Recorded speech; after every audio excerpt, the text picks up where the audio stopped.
Before we begin our journey into these disturbing encounters, I want to take a moment to thank our incredible horror family for making this channel possible.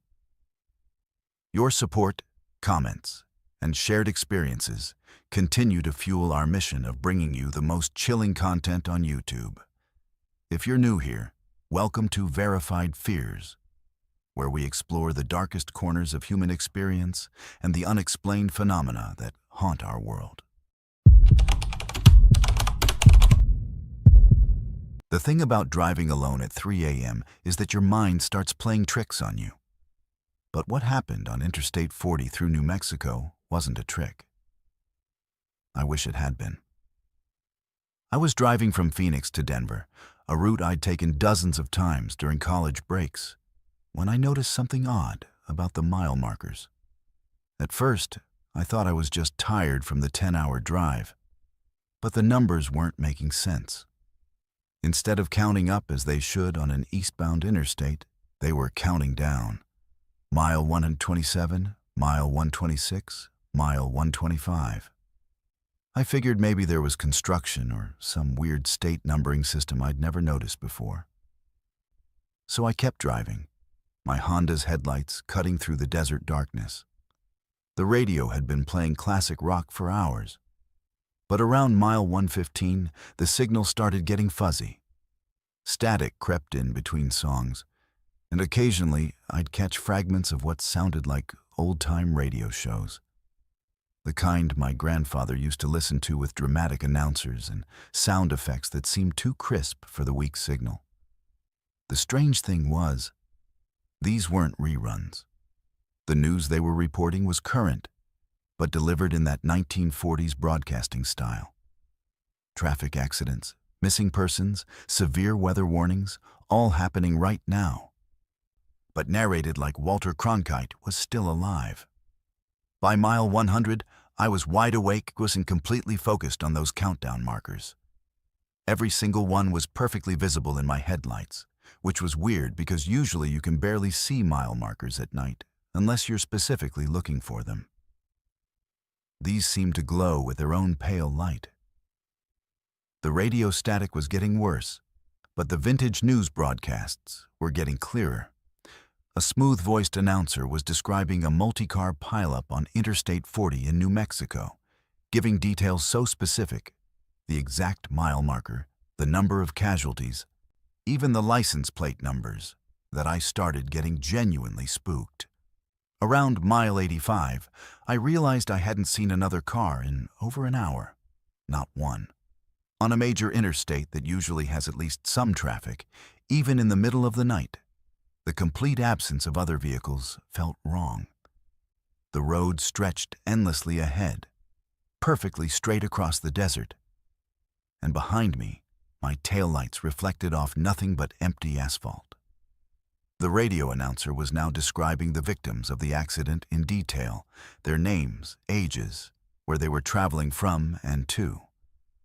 One of them was a college student driving alone from Phoenix to Denver. My hands started shaking on the steering wheel when I heard my own name, mile 75. The announcer's voice was crystal clear now, describing how the accident happened. A driver fell asleep at the wheel, drifted into oncoming traffic, and caused a chain reaction involving 7 vehicles. The timestamp he gave was exactly 4 hours from now, mile 60. The radio was playing what sounded like my own voice, confused and scared, asking someone for help. But I wasn't saying anything. My lips weren't moving, yet somehow my voice was coming through the speakers, describing the exact road I was on, the exact mile markers I was passing.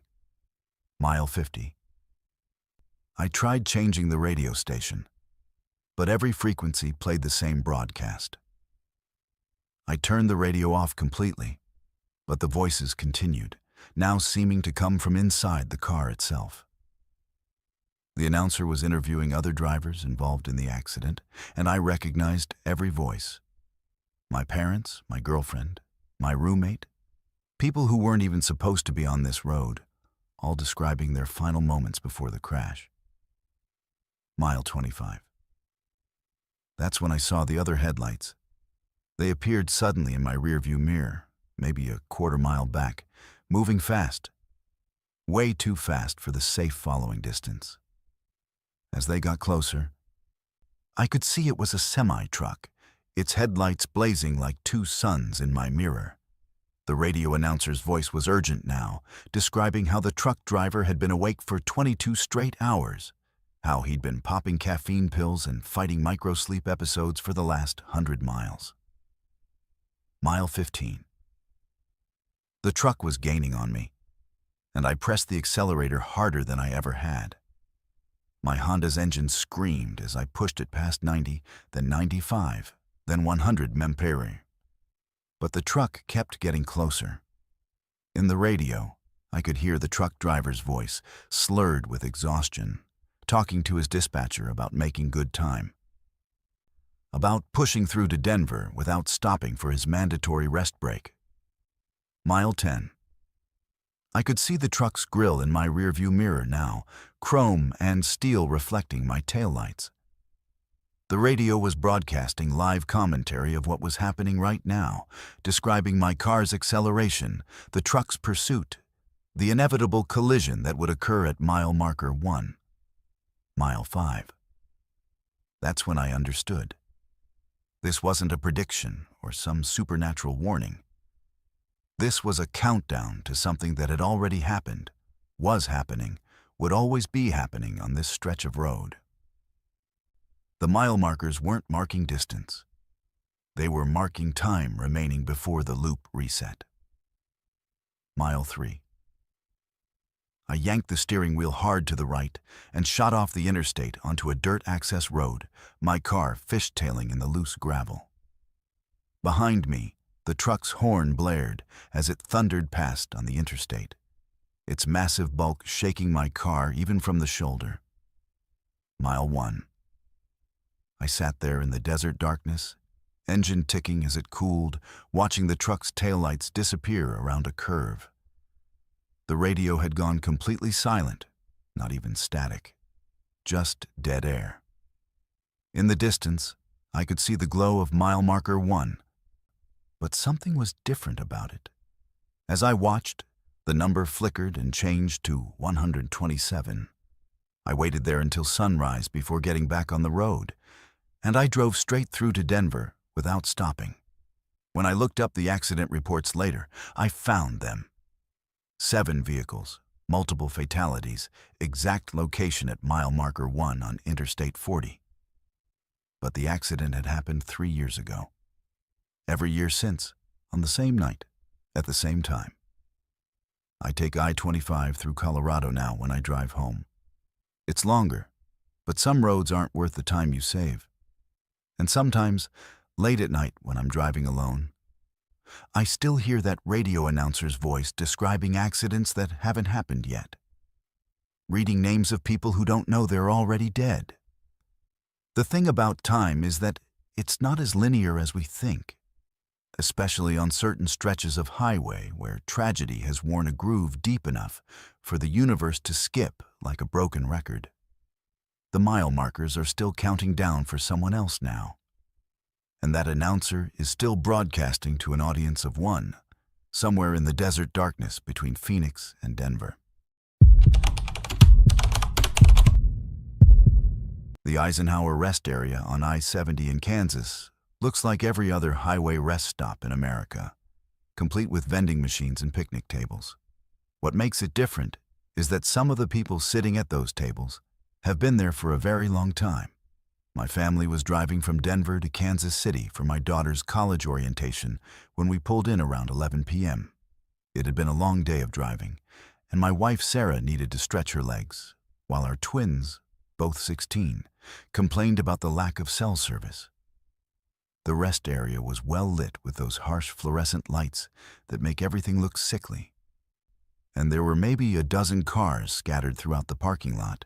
Nothing unusual there, but as we walked toward the building, I noticed something that made me pause. There were people sitting at the concrete picnic tables outside, even though it was nearly midnight and the temperature had dropped into the 50s. An elderly man in a plaid shirt sat perfectly still at one table, his hands folded in front of him, staring straight ahead. A woman in a 1980s-style purple windbreaker occupied another table, also motionless, also staring. At a third table, a family of 4, parents and 2 young children, sat in complete silence. Their positions so rigid, they looked like mannequins. Sarah nudged me and whispered that it was weird to see people just sitting outside so late. But the kids were already heading toward the restrooms, and I figured maybe these folks were taking a break from driving, same as us. Truck drivers and long-distance travelers keep odd hours. But as we passed the first table, I got a closer look at the elderly man's face. His eyes were open, but there was something wrong with them. They were too dry, like he hadn't blinked in hours. When I looked closer, I realized I couldn't see him breathing. Inside the rest area building, everything seemed normal. Clean restrooms, working sinks, vending machines humming quietly. But through the large windows facing the picnic area, I could see all those people still sitting in exactly the same positions. The woman in purple hadn't moved a muscle. The family of 4 remained frozen in their weird tableau. My son Jake came out of the restroom first and immediately went to one of the windows. "Dad, how long do you think those people have been sitting out there?" he asked. I swear that old guy was in the exact same position when we drove up 20 minutes ago. That's when I started paying closer attention. Sarah and my daughter Emma emerged from the women's room, and we all stood at the window watching the people outside. Not one of them had shifted position even slightly. The father of the family outside was wearing a Chicago Bears jersey that looked like it was from the early 1990s, faded and stretched in a way that only comes from decades of wear. The mother's hair was styled in a way I hadn't seen since I was a kid, but it was their children that really bothered me. The little boy and girl, maybe 8 and 10 years old, sat with their backs perfectly straight, hands folded on the table, staring into the darkness with the same unblinking intensity as the adults. "Maybe they're waiting for someone," Sarah suggested, but her voice carried uncertainty. We stood there for another 10 minutes, and literally nothing changed. No movement, no conversation, no indication that these were living people taking a rest break. Jake, being a teenager with more curiosity than sense, decided he was going to go outside and ask if they were okay.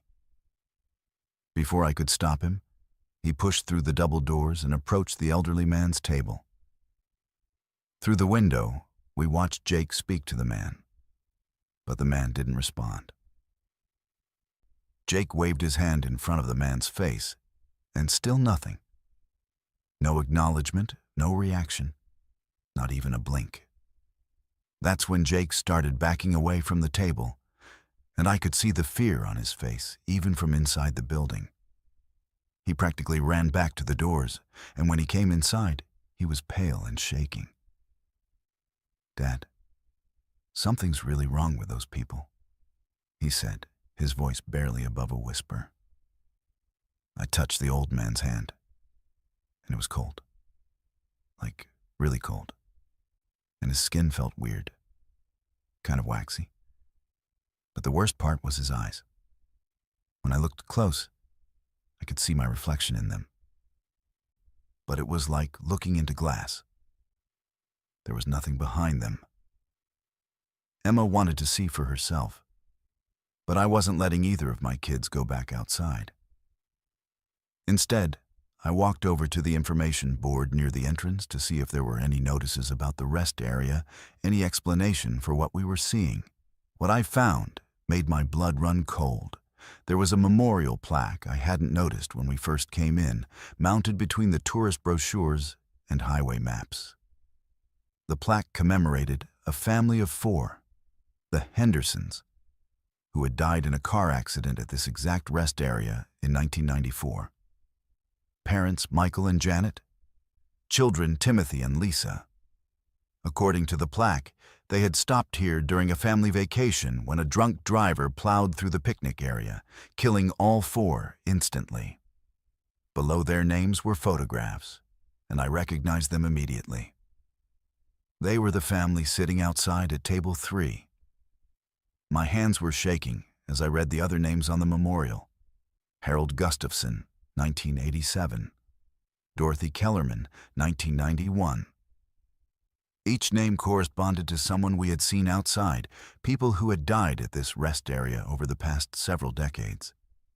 But the memorial plaque was weathered and old, which meant these deaths had happened years ago. The people sitting outside should have been long buried. Sarah came over to see what I was looking at, and when she read the plaque, she grabbed my arm so hard it hurt. "We need to leave. Right now," she whispered. But when we looked out the window again, something had changed. The people at the tables had all turned to face the building. They were staring directly at us through the glass, their heads angled at unnatural positions, their dead eyes reflecting the fluorescent lights. And there were more of them now. Every picnic table was occupied by perfectly still figures in clothing from different decades. A man in a 1970s leisure suit. A woman in a 1960s shift dress. Teenagers in 1980s punk rock attire. All of them sitting in that same rigid posture, all of them staring at our family with those glassy, lifeless eyes. The worst part was that I started recognizing some of the vehicles in the parking lot. Cars that had looked normal when we arrived were now clearly from different time periods. A wood-paneled station wagon from the 1970s. A boxy sedan that screamed 1980s. A pickup truck with styling I remembered from my childhood in the 1990s. These weren't modern cars parked by living travelers. They were the vehicles these people had died in. Somehow still here. Still waiting. Emma pointed toward the back corner of the parking area, where a newer sedan sat with its hazard lights blinking. "That car wasn't there when we came in," she said. "And look, there's someone walking toward the tables." A man in modern clothes was approaching one of the empty tables, moving with the slow, purposeful gait of someone extremely tired. As we watched in horror, he sat down at the table, placed his hands in front of him in that same folded position, and became perfectly still. Within seconds, his natural posture shifted to match the others, unnaturally straight, unnaturally rigid. "The car," Sarah said urgently. "We have to get to the car right now." We moved as a group toward the exit, but as soon as we opened the doors, every head at every table turned to track our movement. The silence outside was absolute. No night sounds, no wind, no traffic from the interstate. Just the soft hum of the fluorescent lights and the terrible weight of all those dead eyes watching us. We walked quickly toward our SUV, trying not to look directly at any of the figures at the tables. But I could feel them watching our every step. When we reached our car, I fumbled with the keys, my hands shaking so badly I could barely get the door unlocked. As I started the engine, I glanced in the rearview mirror and saw something that will haunt me forever. The newest arrival, the man who had just sat down, had turned his head to watch us leave. But unlike the others, he was mouthing words. I couldn't hear him through the closed windows and over the engine noise, but I could read his lips clearly. "Don't leave me here. Please don't leave me here." We drove straight through to Kansas City without stopping, even when the kids needed restrooms and Sarah wanted coffee. I reported what we had seen to the state police, but when they called the rest area maintenance department, everything was normal. No reports of people loitering, no complaints from other travelers. But I've done my research since then. The Eisenhower rest area has the highest number of single-vehicle accidents and unexplained deaths of any rest stop on I-70. People pull in for a quick break and are found hours later sitting at the picnic tables, dead from apparent heart attacks or strokes, always with that same peaceful expression and perfect posture. The state keeps installing more lights and security cameras, but they never capture what really happens there after midnight. They only record the moment when tired travelers become permanent residents of the Eisenhower rest area, joining the others who wait at those concrete tables for something that never comes. I take I-35 through Missouri now when we drive to Kansas City. It's a longer route, but some rest stops don't offer the kind of rest you can wake up from. Sometimes the kindest gestures come from the cruelest intentions, and the most dangerous predators are the ones who offer help with a smile. I learned this lesson on Highway 19 through rural Georgia, where my car troubles attracted exactly the wrong kind of Good Samaritan. I was driving from Atlanta to Savannah for my younger sister's wedding when my 2018 Honda Civic started making a grinding noise just outside of Dublin, Georgia. It was one of those small towns where the main drag consists of a Dollar General, a gas station, and maybe 3 local businesses struggling to stay afloat. The grinding got worse until my car finally died completely about 2 miles past the town limits on a stretch of road bordered by pine trees and not much else. No cell service, naturally. Just me, a dead car, and the growing realization that I was going to miss the rehearsal dinner if I didn't get help soon. That's when Harold showed up. He was probably in his 70s, driving a pristine 1990s Ford pickup that looked like it had just rolled off the lot. White hair, kind eyes behind wire-rimmed glasses, and the sort of gentle demeanor that reminded me of my grandfather. He pulled over without me even flagging him down and walked over with a concerned expression that seemed completely genuine. "Car trouble, sweetheart?" he asked, his voice carrying that soft southern drawl that makes you want to trust someone immediately. When I explained my situation, he nodded sympathetically and offered to give me a lift to the nearest garage. "There's a good mechanic about 15 minutes back toward Dublin," he said. "Fellow named Bobby runs an honest shop. I'll take you there, and then we can figure out about getting your car towed." Everything about Harold seemed legitimate. His truck was clean but lived in. With a thermos of coffee on the dashboard and a well-worn Bible on the passenger seat, he talked about his late wife, his grandchildren in Macon, his 40 years working for the railroad before retirement. He knew every back road in the area and pointed out local landmarks as we drove. The old Baptist church where his wife had been buried, the farm where he'd grown up, the creek where he used to fish as a boy. The mechanic's shop was exactly where Harold said it would be. And Bobby turned out to be a real person who knew Harold by name and seemed genuinely concerned about my situation. But here's where things started feeling off. Bobby said he could fix my car, no problem, but he'd need to order a part that wouldn't arrive until the next morning. Harold immediately offered to let me stay at his place for the night, insisting it was no trouble, and that his late wife would have done the same for any stranded traveler. I should have called my sister, should have insisted on a motel, should have trusted the little voice in my head that was starting to whisper warnings.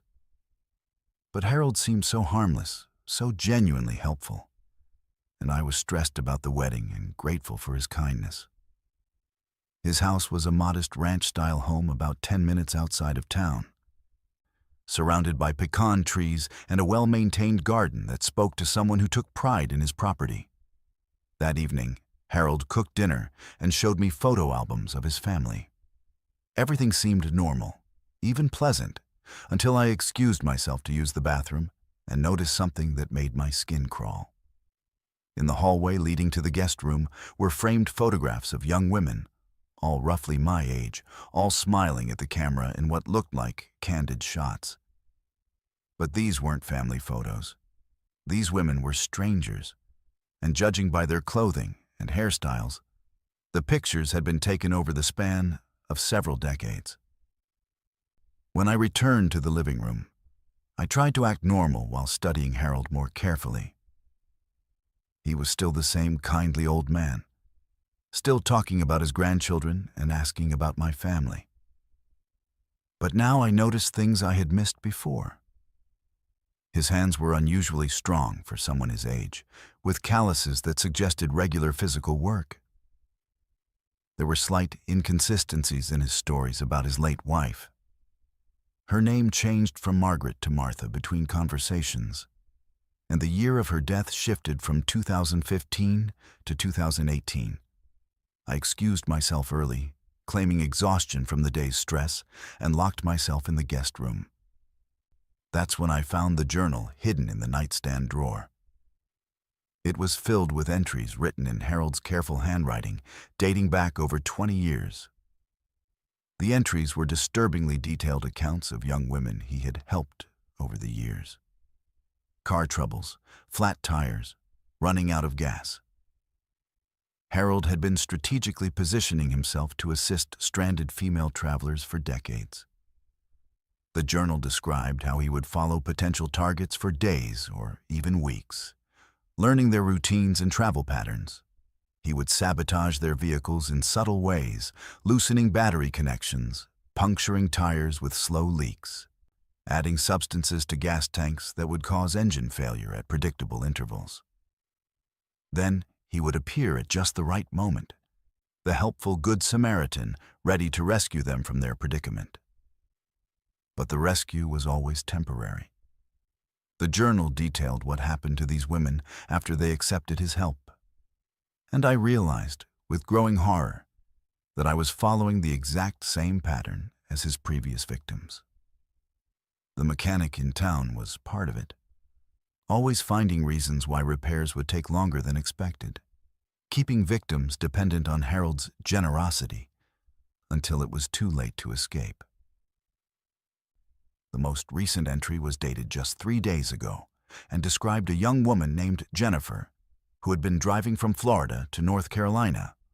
Harold had caused her alternator to fail near the same spot where my car had broken down. The entry ended with a chilling note about how Jennifer had joined his collection and would be visiting soon. I realized with sickening clarity that Harold had been following me long before my car broke down. The mechanical failure wasn't random, it was orchestrated. He had been tracking my route probably for days, waiting for the perfect opportunity to play the helpful stranger. Moving as quietly as possible, I gathered my things and tried the bedroom window. It opened easily, and I slipped out into the night, leaving my purse and phone behind to avoid making noise. Harold's property backed up to dense woods, and I made my way through the trees, using the distant glow of the highway to navigate. Every sound made me freeze in terror. Was that footsteps behind me, or just wind in the leaves? It took me nearly 2 hours to reach the highway, and when I finally flagged down a passing truck driver, I was scratched, exhausted, and borderline hysterical. The driver, a middle-aged woman named Carol, immediately called 911 and stayed with me until the police arrived. The investigation revealed that Harold Brennan had been operating his scheme for over 30 years. They found evidence linking him to the disappearances of at least 18 young women, all of whom had experienced mysterious car troubles in the same area. The mechanic, Bobby, had been filing false repair reports and insurance claims as part of the operation. But the most disturbing discovery was in Harold's basement. He had converted it into a series of small rooms, each decorated with personal items from his victims: clothes, jewelry, photographs, driver's licenses. He had been keeping these women prisoner, some for months, before eventually killing them and burying them on his property.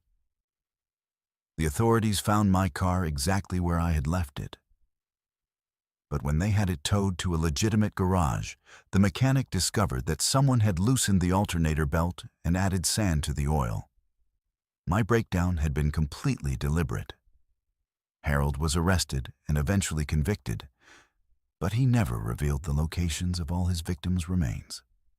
During his interrogation, He maintained that he had only been trying to help, that he was a good Samaritan who cared about the safety of young women traveling alone.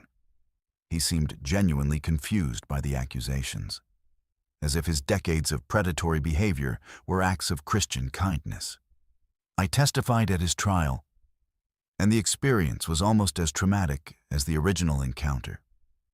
Harold sat quietly in the defendant's chair, looking like everyone's harmless grandfather, occasionally dabbing at his eyes with a handkerchief. Even knowing what he had done, part of me still wanted to believe he was just a lonely old man who had made some mistakes. But I've learned to trust my instincts now, especially when someone's help seems too convenient or too perfectly timed. Real good Samaritans don't follow you for days, don't sabotage your car, and don't have photo albums full of strangers in their hallways. Sometimes the most dangerous people are the ones who present themselves as your saviors, and the kindest faces hide the cruelest intentions. I drive a different route to Savannah now, and I always make sure someone knows exactly where I am and when I'm expected to arrive, because predators like Harold are still out there, still offering help to stranded travelers, still waiting for the next victim to trust their grandfatherly smile and accept their deadly generosity. When you've been driving the same route for 15 years, you stop noticing the landmarks. But you definitely notice when they start repeating themselves in ways that shouldn't be possible. What happened to me on Route 15 through Pennsylvania's Endless Mountains region defied every law of physics I thought I understood. And I'm still not sure I escaped. I've been a long-haul trucker for most of my adult life, running freight from Pittsburgh to New York City at least twice a week. Route 15 through the mountains has always been one of my favorite drives. Scenic, well-maintained, with truck stops positioned at reasonable intervals. I know every mile of that road like the back of my hand, every curve and gradient, every exit sign and overpass. So when I started seeing the same McDonald's billboard for the fourth time in what should have been a straight 200-mile stretch, I knew something was seriously wrong. It was a Tuesday night in late October, around 10 p.m., when I first noticed the repetition. I was hauling automotive parts in my Peterbilt, making good time despite a light drizzle that had been falling since Harrisburg. The first time I saw the McDonald's billboard, the one advertising their seasonal pumpkin spice shakes, I didn't think much of it. Corporate America loves to plaster the same ads every few miles. But when I saw it again exactly 23 minutes later, in what should have been a completely different section of highway, I started paying closer attention to my surroundings. The second repetition included more than just the billboard. I recognized a specific rock formation that looked like a sleeping giant, a distinctive red barn with a collapsing roof, and a bridge over a small creek that had a unique stone arch design. These weren't common features that might appear multiple times along a route. These were specific, memorable landmarks that should only exist in one location.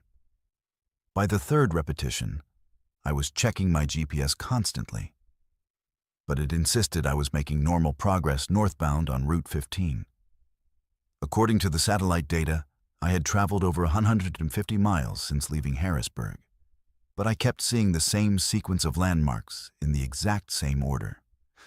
The McDonald's billboard, the sleeping giant rock formation, the red barn, the stone arch bridge, then a stretch of forest, a small town with a single traffic light, and a Sunoco gas station with a faded sign advertising diesel at prices from 3 years ago.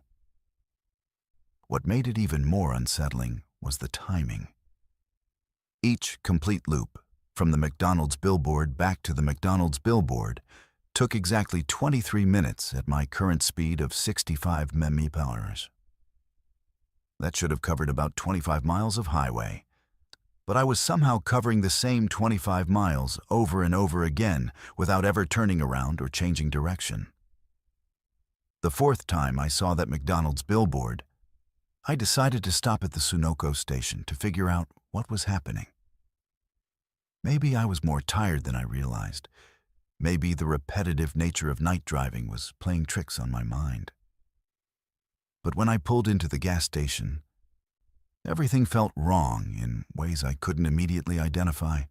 The attendant was a young guy, maybe early 20s, with the kind of vacant stare you get from working the night shift at a truck stop for too long. When I asked him about the location and how far I was from the next major city, he gave me answers that didn't match what my GPS was showing. According to him, I was still 200 miles from New York City, despite having been driving for hours. That's when I noticed the other trucks in the parking area. There was a red Kenworth that looked familiar, and when I walked closer, I could see the company logo on the door, Mullins Transport out of Ohio. I had seen that exact truck, with that exact license plate number, about 2 hours ago when I passed it on a hill climb. But that had been at least 100 miles back, and there was no way the Kenworth could have beaten me to this location. Inside the truck stop, I found the driver of the Kenworth sitting at a corner table, staring at a cup of coffee that had clearly gone cold hours ago. When I approached him, he looked up with eyes that held the same confused exhaustion I was feeling. "How long have you been here?" I asked him. "I don't know," he replied, his voice flat and distant. I stopped for fuel, and I'm not sure when that was. "What time is it now?" I told him it was almost midnight, but he insisted he had stopped just after 8 p.m. The problem was, I had seen his truck on the highway at 9:30, which meant either he was lying or something impossible was happening with time itself. We compared notes and discovered we had both been experiencing the same phenomenon. The repeating landmarks, the GPS readings that didn't match the terrain, the feeling that we were covering distance without actually getting anywhere. He had tried calling his dispatcher, but his cell phone couldn't get a signal despite showing full bars. The truly disturbing part was when we realized we weren't alone. There were 6 other drivers in the truck stop, all with similar stories of being caught in some kind of temporal loop on Route 15. Some claimed they had been stopping at this same truck stop for days, unable to continue their routes because every time they left, they ended up right back where they started. One driver, an older woman named Ruth, who hauled refrigerated goods, said she had been trapped for what felt like weeks. She had tried everything, taking different exits, turning around and going the opposite direction, even abandoning her truck and trying to walk out of the area. But every attempt to escape the loop brought her right back to the same stretch of highway with the same sequence of landmarks. "It's like the road won't let us leave," she said, her voice carrying the weight of someone who had exhausted every logical explanation. "We're feeding it somehow, keeping it alive with our movement. Every time we drive that loop, we're giving it energy." I wanted to dismiss what she was saying as the ramblings of someone who had been alone on the road too long. But the evidence was becoming impossible to ignore. When I checked the fuel gauge on my truck, it showed I had used almost a full tank of diesel despite traveling the same 25 miles repeatedly. The odometer had advanced over 300 miles, and my logbook showed continuous driving time even though I had only covered the same section of road. The mechanic who worked at the truck stop, an older man who seemed more aware than the others, pulled me aside and explained what he believed was happening. According to him, certain stretches of highway could become charged with psychic energy from the thousands of drivers who traveled them daily. Most of the time, this energy was harmless. But occasionally, especially during certain weather conditions or times of year, it could create what he called temporal eddies. "Think of it like a whirlpool," he said, "but instead of water, it's time and space getting twisted up. Drivers get caught in the current, and the only way out is to stop feeding energy into the system. You have to break the pattern." His solution sounded insane, but at that point, I was willing to try anything. He told me to drive the loop one more time, but instead of maintaining steady speed and following the road like a normal driver, I needed to vary my speed dramatically, take the next exit regardless of where it led, and refuse to fall into the hypnotic rhythm that the road was using to trap me. The next loop was the most terrifying drive of my career. As I approached each familiar landmark, I could feel the road trying to pull me into the same steady rhythm, the same comfortable cruise control speed that had trapped me in the first place.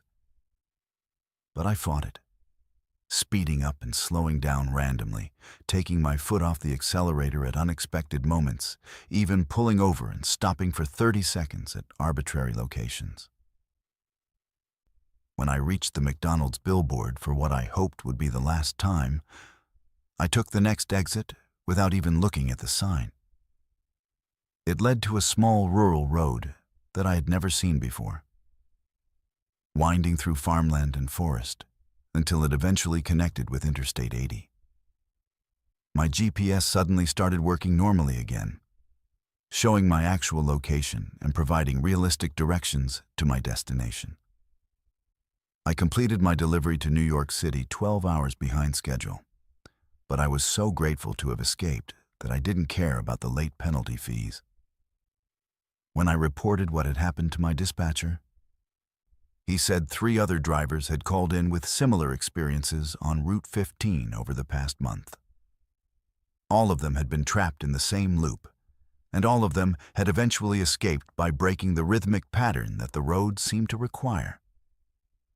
I still run freight to New York City, but I take Interstate 80 now, even though it adds an extra hour to my drive. Because some roads demand more from you than just fuel and time. They want your attention, your consciousness, your willingness to surrender to their hypnotic pull. And once they have you in their grip, they don't let go easily. The highway hypnosis that truckers joke about isn't always just fatigue. Sometimes it's the road itself, hungry for drivers who will feed its endless loop with their movement and their minds. The rearview mirror in my Honda showed one hitchhiker when I picked him up outside Flagstaff, Arizona. But by the time I reached the California border, there were 5 people crammed into my back seat. I never stopped to let anyone else in. I've always been the type of person who picks up hitchhikers, much to my family's horror and constant warnings about serial killers and kidnappings. But I figure everyone deserves a helping hand, and I've met some fascinating people over the years who are just down on their luck and trying to get somewhere important. So when I saw a young man with a backpack and a cardboard sign reading Los Angeles standing at the on-ramp to Interstate 40 west of Flagstaff, I didn't hesitate to pull over. His name was Marcus, and he looked like a typical college kid, maybe 22 or 23, wearing a faded Grateful Dead t-shirt and jeans that had seen better days. He was polite, grateful for the ride, and had a reasonable story about missing his bus connection and needing to get back to UCLA for an important exam. We talked easily as we drove through the high desert of northern Arizona, discussing music, college experiences, and the beautiful landscape rolling past my windows. About an hour into the drive, somewhere near Winslow, I glanced in my rearview mirror to check traffic and noticed something that made me do a double take. There was a second person sitting in my back seat next to Marcus, a middle-aged woman in what looked like a 1980s business suit, her hair styled in that distinctive big shoulder pad era way. She sat perfectly still, staring straight ahead, and when I looked directly at her through the mirror, she seemed almost translucent. I figured my eyes were playing tricks on me. The late afternoon sun was creating weird shadows through the rear window, and I'd been driving for several hours already. When I mentioned to Marcus that I thought I saw someone else in the back seat, he turned around and looked, and then shrugged and said he didn't see anyone. The woman was still visible to me in the mirror, but when I turned around to look directly, there was nothing there but empty seat. By the time we reached Holbrook, there were 3 people in my back seat. The woman in the business suit was still there, now joined by an elderly man in overalls and a flannel shirt who looked like he belonged on a farm sometime in the 1950s. Both of them sat motionless, staring forward with expressions of quiet desperation. Marcus continued to insist he couldn't see them, and when I described what I was seeing, he suggested I might be getting tired and offered to drive for a while. But I wasn't tired. If anything, I was becoming more alert, more focused on the growing impossibility of what was happening in my car. The back seat was designed for 3 people at most, but somehow these additional passengers were fitting without crowding Marcus at all. They seemed to exist in the same space without interfering with each other, like overlapping photographs. Near Winslow, a 4th passenger appeared. This one was a teenage girl in what looked like 1970s clothing, bell-bottom jeans and a peasant blouse, her long hair parted in the middle. She was crying, though no sound came from her, and she kept looking toward the front of the car with an expression of profound sadness. That's when I started to understand what might be happening. I pulled over at a rest area and asked Marcus about the history of Interstate 40. He seemed genuinely puzzled by my questions about accidents and fatalities along this stretch of highway. But when I pressed him for details about his own situation, where exactly he was coming from, why he had missed his bus, how long he had been waiting at that on-ramp, his answers became vague and inconsistent. "How long were you standing there before I picked you up?" I asked him directly.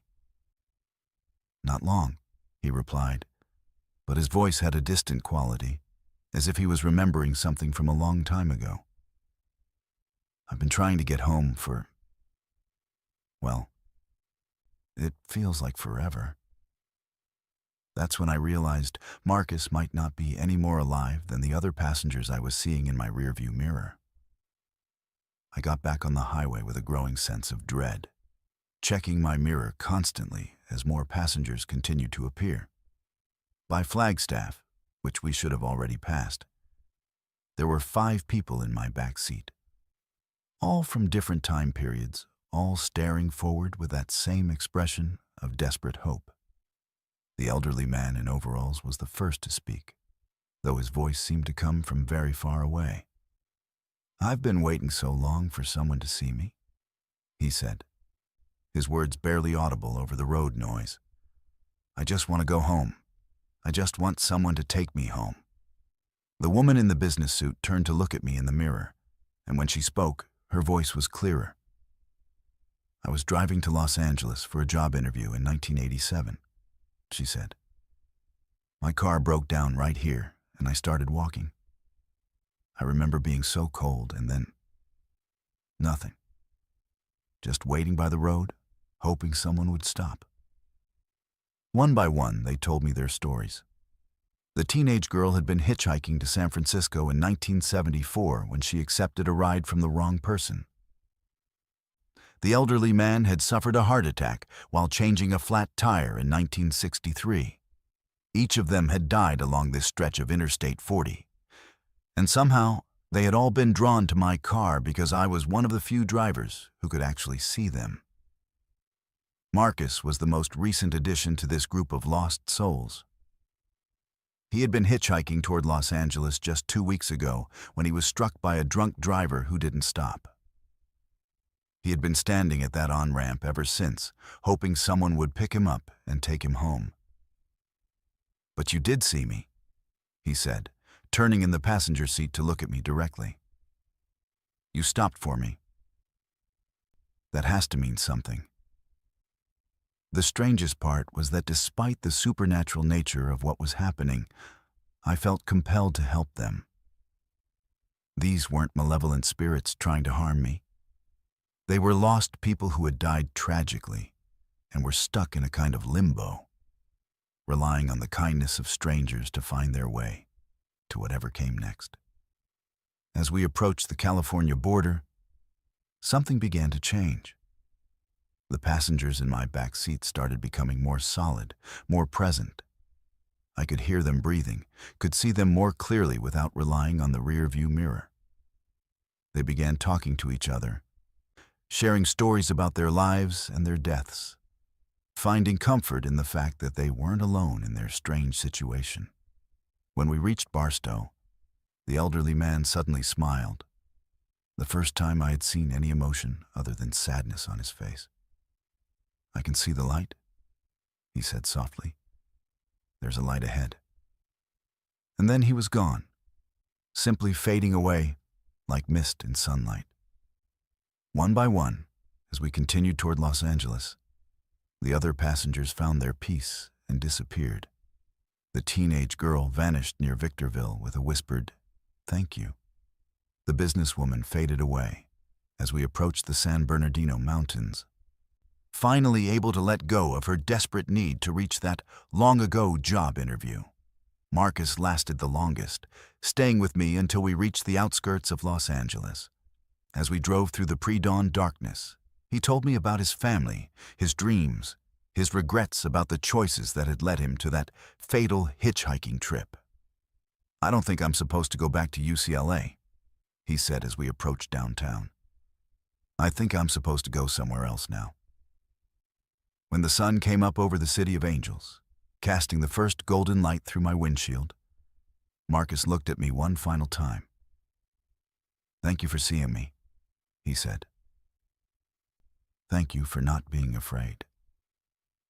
And then he was gone, leaving only the faint scent of desert sage and the memory of his grateful smile.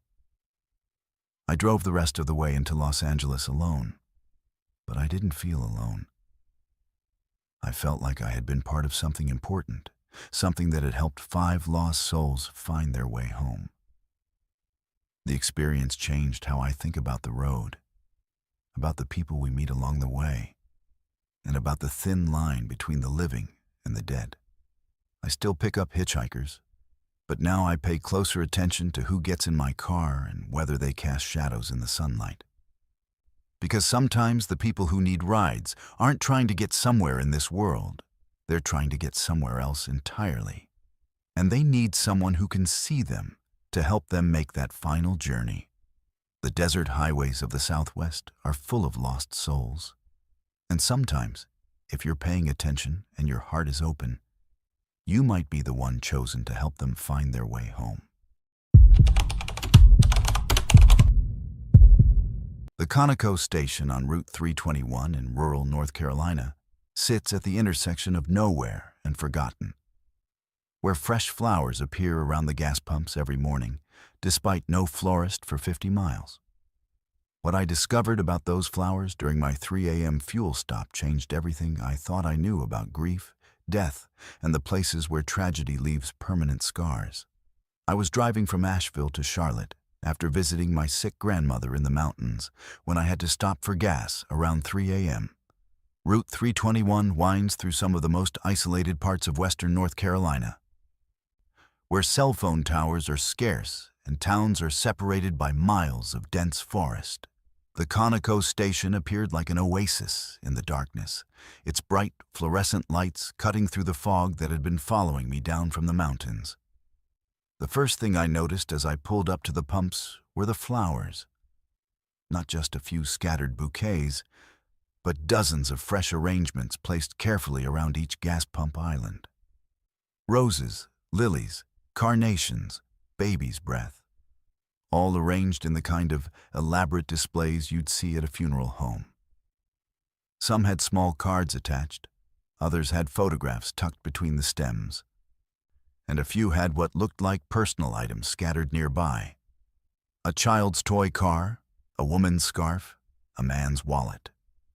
The station attendant was a thin, weathered man in his 60s, who watched me through the bulletproof glass with eyes that had seen too much. When I went inside to pay, I asked him about the flowers, expecting some explanation about a recent accident or memorial service. What he told me made me wish I had never stopped. "Those aren't for one accident," he said, his voice carrying the weight of someone who had been telling the same story for years. This stretch of road has claimed more lives than any other in western North Carolina. Been that way since they built the highway back in the 1960s. Something about the curve just before the station, the way the fog settles in the valley, the grade of the hill. Cars lose control right there almost every month. He gestured toward the window, where I could see the curve he was talking about. Even in the darkness, it looked treacherous. A sharp left turn that came up suddenly after a long, straight stretch where drivers might be tempted to speed. The kind of curve that would be invisible until you were already committed to it, especially in fog or rain. The flowers started appearing about 10 years ago, he continued. At first, it was just families of the victims coming by to leave memorials where their loved ones died. But then other people started coming. People who said they felt drawn to this place, like they needed to leave something for the dead. What he said next made my skin crawl. The thing is, some of the people leaving flowers, they ain't family members. They're the victims themselves.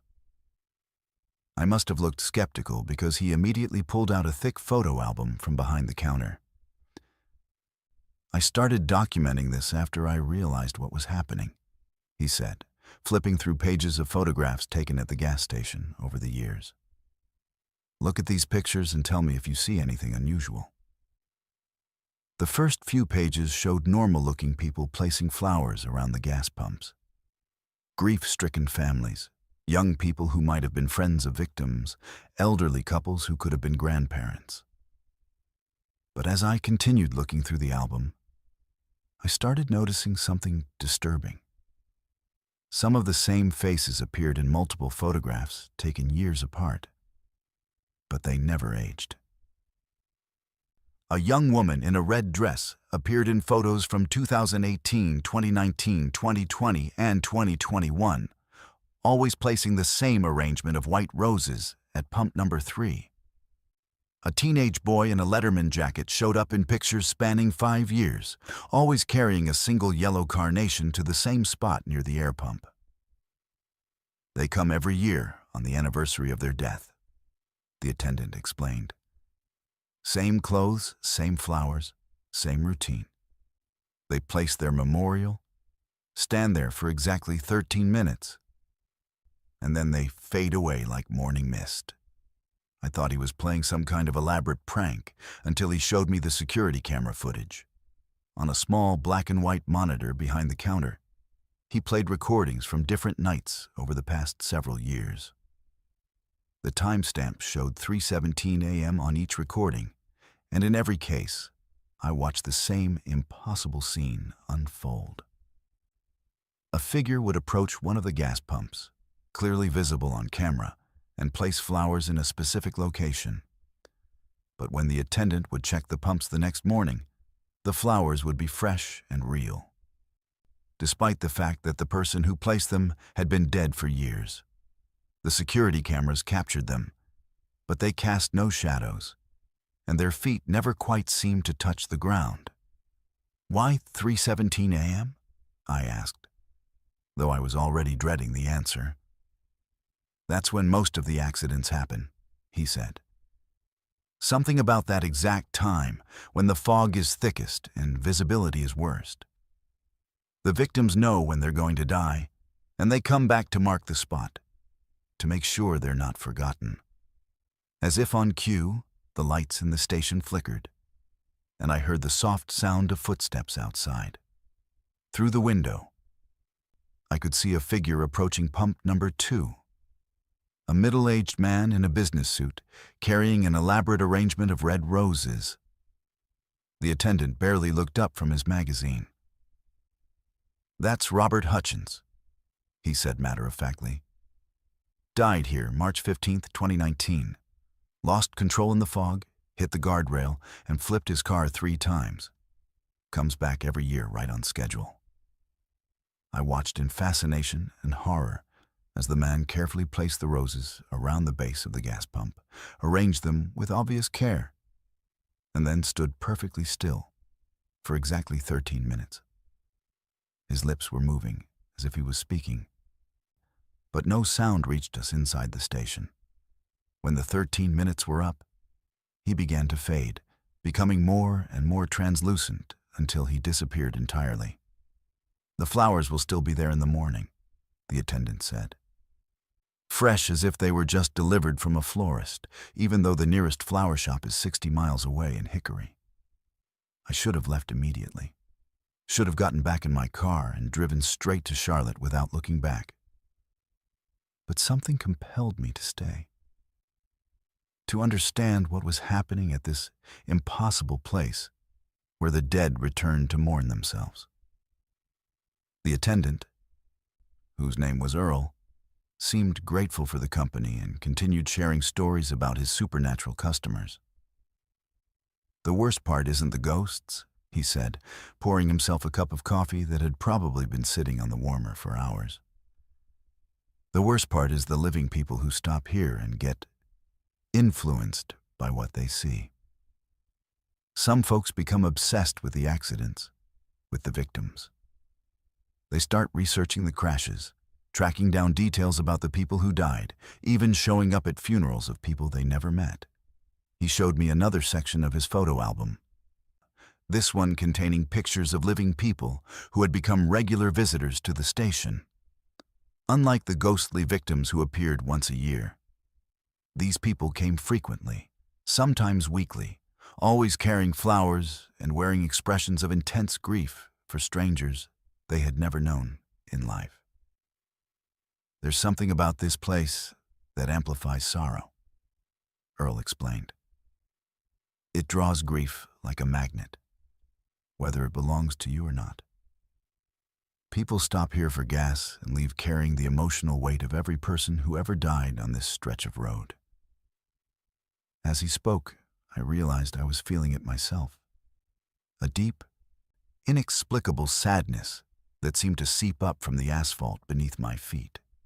The flowers around the gas pumps suddenly looked less like memorials and more like warnings, marking a place where the boundary between life and death had been worn thin by repeated tragedy. At 4:15 a.m., I finally left the Conoco station, but the sadness followed me. For weeks afterward, I found myself thinking about the victims whose stories Earl had shared, researching their accidents online, even considering driving back to leave flowers of my own. It took months of conscious effort to break free from the station's emotional pull, to stop feeling responsible for the grief of strangers. I take Interstate 77 to Charlotte now, even though it adds an hour to my drive. Some places collect tragedy like others collect dust, and the Conoco station on Route 321 has been gathering the sorrow of the dead for decades. The flowers that appear there every morning aren't just memorials. They're proof that some wounds never heal, and some grief is so powerful it creates its own reality. The attendant Earl still works there, still documents the impossible visitors who come to mourn themselves, still warns travelers about the emotional weight of stopping at a place where death has made itself at home. But most people just see a convenient gas station in the middle of nowhere, never noticing the flowers, never understanding that they're refueling at the intersection of the living and the dead. My GPS has never led me to a place that doesn't exist on any map. But that's exactly what happened when I blindly followed its directions through the backwoods of West Virginia. The town I found at the end of those impossible turns had been waiting for a new resident, and according to the people trapped there, I was exactly what they needed. I was driving from Pittsburgh to Virginia Beach for a weekend getaway, taking what I thought would be a scenic route through rural West Virginia instead of the boring interstate highways. My phone's GPS had been working perfectly all day, guiding me through winding mountain roads and small Appalachian towns that looked like postcards from another era. But somewhere around 8 p.m., as darkness settled over the mountains, the GPS started giving me directions that didn't make sense. "Turn left on Hollow Creek Road," the mechanical voice instructed. But when I looked to my left, there was only forest. No road, no street sign, nothing but trees and undergrowth. I slowed down, thinking I had missed something, but the GPS insisted I make the turn. After driving for another mile without seeing any road that matched the name, I decided to trust the technology that had never failed me before. That was my first mistake. The road that appeared when I finally found Hollow Creek Road was barely more than a dirt track, unmarked and overgrown with vegetation that scraped against my car windows. But the GPS showed it clearly, indicating this was indeed the correct route to my destination. The road wound deeper into the mountains, becoming narrower and more treacherous with each mile, until I was driving in first gear to navigate the steep grades and sharp switchbacks. "Turn right on Blackberry Ridge Lane," the GPS announced. And again, I found myself looking for a road that didn't seem to exist. This pattern continued for the next hour. The GPS would call out street names for turns onto roads that were invisible until the exact moment I needed them, as if they were materializing just for my passage. The strangest part was that once I made each turn, I could see the road clearly in my rearview mirror. But when I looked ahead, the next road remained hidden until the GPS announced it.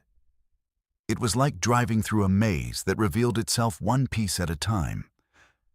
And I was beginning to realize I had no idea how to reverse my route and get back to civilization. Around 9:30 p.m., after following dozens of these impossible directions, my GPS finally announced, "You have arrived at your destination." But I definitely hadn't arrived at Virginia Beach.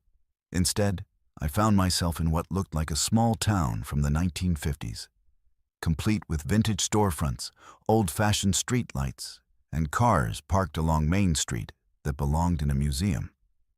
The town appeared to be called Millfield, according to a weathered sign at the town limits. But I had never heard of any place by that name in West Virginia. The strangest thing was how normal everything looked, despite being completely out of place and time. People walked along the sidewalks, stores had lights on, and there was even a diner with customers visible through the windows. I pulled into what looked like a gas station, hoping to get directions back to the interstate. But the attendant who came out to help me was wearing clothes that hadn't been fashionable for 70 years. When I asked him about getting back to the main highway, he looked confused and said there was no highway anywhere near Millfield. "Been living here all my life," he said, his accent carrying the distinctive mountain drawl of rural West Virginia. "Never heard of any interstate highway." "You sure you got the right place?" That's when I noticed something that made my blood run cold. Every person I could see, the gas station attendant, the people walking on the sidewalks, the customers in the diner, all looked like they were from different time periods. The gas station attendant was dressed like someone from the 1940s. But a woman walking past wore clothing that looked distinctly 1960s. And a man getting out of a car was dressed in 1980s business attire. When I mentioned this observation to the attendant, he smiled in a way that didn't reach his eyes. "Oh, you're very observant," he said. "Most new arrivals don't notice that right away. Yes, people arrive here from all different times, but once you're here, time doesn't work the same way. We're all just residents of Millfield now." The word arrivals sent a chill down my spine. I asked him what he meant, and he explained that Millfield existed in what he called the spaces between places. According to him, certain people got lost while traveling and ended up in Millfield, where they became permanent residents whether they wanted to or not. The thing about getting lost, he explained, is that sometimes you don't just lose your way. Sometimes you lose your place in the world entirely, Millfield is where those people end up, and once you're here, well, leaving requires someone else to take your place. I demanded to know how to get back to the real world, back to roads that existed on actual maps, but he just shook his head sadly. "I've been trying to leave since 1943, he said. "Came here during the war when my car broke down on a mountain road that doesn't exist anymore. I was supposed to report for duty in Norfolk, but I never made it. My family probably thinks I deserted." As I walked through downtown Millfield, I met other residents with similar stories. A woman named Helen had been driving to her wedding in 1962 when she took a wrong turn that led her here. A businessman named Frank had been traveling to a conference in Atlanta in 1987 and had been trapped in Millfield for over 30 years. Each person had a story of following GPS directions or road signs that led them to this impossible place. And each had discovered that leaving required finding someone else to take their place in the town's strange population. The most disturbing part was learning about the town's recruitment system. According to the residents, Millfield needed a steady supply of new people to maintain its existence.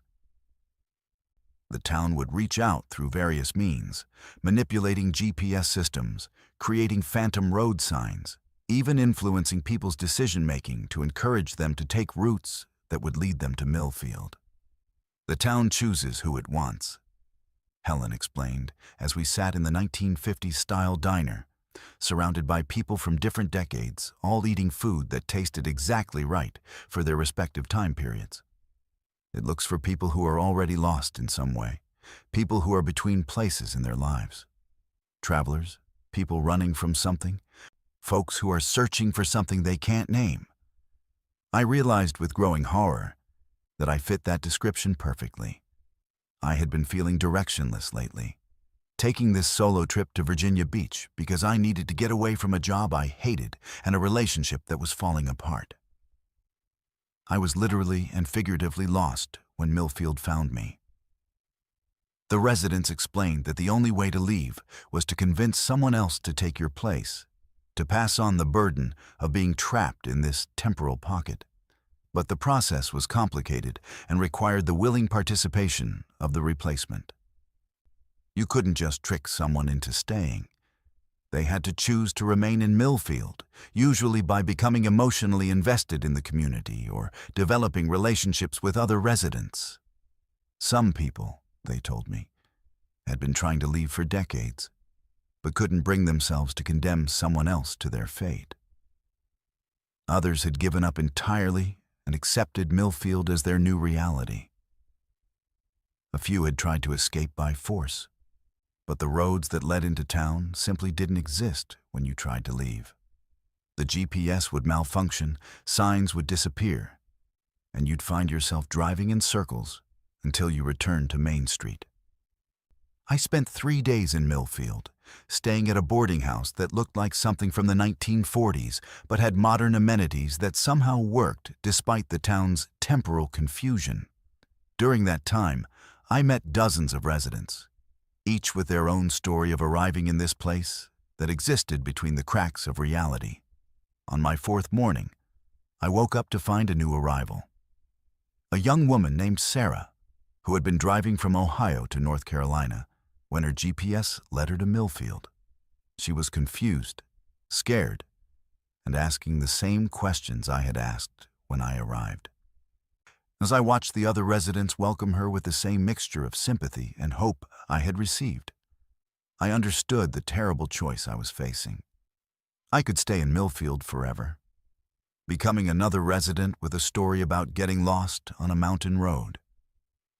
Or I could find a way to leave, knowing that my departure would trap Sarah or someone like her in this temporal prison. The town needed its population to remain stable, and every departure required a replacement. In the end, I made a choice that I still question every day. I convinced myself that Sarah seemed to be adapting well to Millfield, that she was already forming friendships with other residents, that maybe she wouldn't mind staying in a place where time moved differently, and the past coexisted with the present. I left Millfield on a Tuesday morning, following roads that appeared just long enough for me to escape before dissolving back into the forest. My GPS worked normally once I reached the interstate, guiding me to Virginia Beach as if nothing unusual had happened. But I know Sarah is still there, along with all the others who arrived before her and the ones who will come after. And sometimes, when I'm driving alone on unfamiliar roads, my GPS suggests routes that don't exist on any map, and I have to resist the urge to follow them back to a town that exists in the spaces between places, where lost travelers become permanent residents and time itself gets confused. Millfield is still out there, still reaching out through GPS systems and road signs, still looking for people who are lost enough to accept directions to nowhere. The storm that hit Interstate 80 through Nebraska was the worst blizzard in 20 years. But the convoy of 18-wheelers that let me join their formation for safety had been driving through it for much longer than that. I didn't realize until it was too late that some storms never end, and some drivers never reach their destination.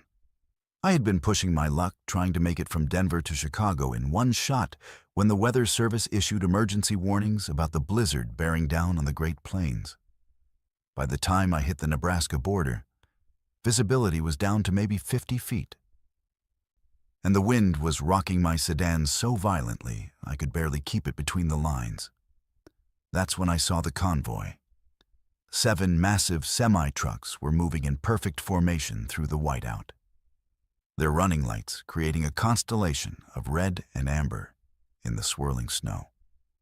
The lead truck had his CB radio open on channel 19, and I could hear the drivers coordinating their movements with the kind of professional precision that comes from years of experience dealing with severe weather.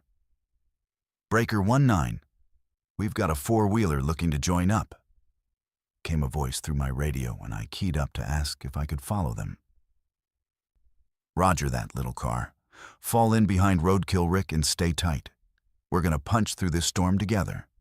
I had never been so grateful to see other vehicles in my life. The convoy moved at a steady 45 mph, fast enough to maintain momentum, but slow enough to handle the treacherous conditions. The driver they called Roadkill Rick was directly ahead of me in a blue Kenworth, and I could see his massive trailer cutting through the snow like an icebreaker through frozen seas. For the first hour, everything felt normal. The drivers chattered on the radio about weather conditions, upcoming truck stops, and the usual complaints about dispatchers and delivery schedules. They warned each other about black ice, called out when they spotted stranded vehicles, and maintained the kind of professional camaraderie that keeps long-haul truckers sane during difficult runs. But as the storm continued and the hours passed, I started noticing inconsistencies in their conversations. One driver mentioned delivering electronics to a Circuit City in Omaha, but Circuit City had been out of business for over a decade. Another talked about fuel prices that were way too low for current market rates. When I asked about it on the radio, they seemed confused by my questions. "What do you mean Circuit City's out of business?" came the response from the driver who had mentioned it. "I just delivered there last month. Big electronics store right off I-480.